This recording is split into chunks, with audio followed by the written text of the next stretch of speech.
বন্ধু শোনো, আজ আমি বলছি পঞ্চতন্ত্রের গল্প থেকে বকের শয়তানি গল্পটি। এক জলাশয়ের ধারে একটা বটগাছে অন্যান্য পাখিদের সঙ্গে বাস করত একটা বুড়ো বক। জলাশয়ে নেমে মাছ ধরা তার পক্ষে সম্ভব নয় বলে তার উপবাসেই দিন কাটছিল। একদিন সে একটা ফন্দি বের করলো। গাছের থেকে নেমে জলের ধারে বসে অঝোরে কাঁদতে লাগলো। জলচর প্রাণীদের ডেকে ডেকে বলতে লাগলো, 12 বছর অনাবৃষ্টি চলবে, নদী নালা জলাশয় সব শুকিয়ে যাবে, তোমরা সব মারা পড়বে। এই ভেবে আমার খুব দুঃখ হচ্ছে, তাই আমি কাঁদছি। তবে একটা উপায় আছে। কিছু দূরে একটা গভীর জলাশয় আছে, তার জল কোনো দিনই শুকোবে না। আমি তোমাদের এক এক করে সেখানে রেখে আসতে পারি। বকের কথা সবাই বিশ্বাস করলো।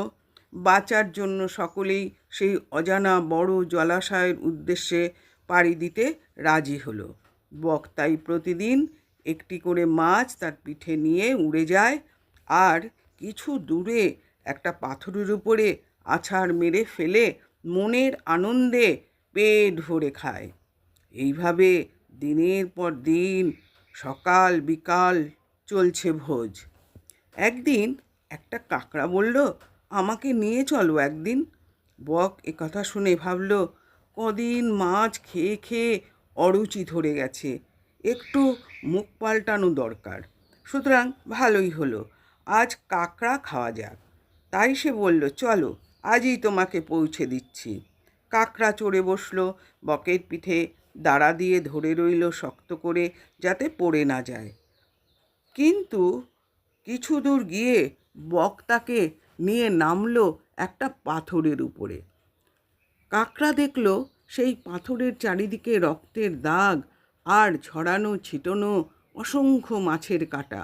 ভয়ে শিউরে উঠল সে। কাকড়া বলল, এ কোথায় নিয়ে এলে? কোথায় তোমার সেই গভীর জলাশয়? বক বলল, এখনো বুঝলে না? জলাশয় এই আমার পেটে, তোমাকে আজ আমি সেখানেই পাঠাবো। বকের শয়তানি বুঝতে পারল কাকড়া, তাই তৎক্ষণাৎ তার শক্ত দাঁড়া দিয়ে বকের গলা চেপে ধরল। বকের ধর আর মাথা আলাদা হয়ে গেল, আর বক মারা গেল। তাই বলতে হয়, শয়তানির ফল কখনোই ভালো হয় না।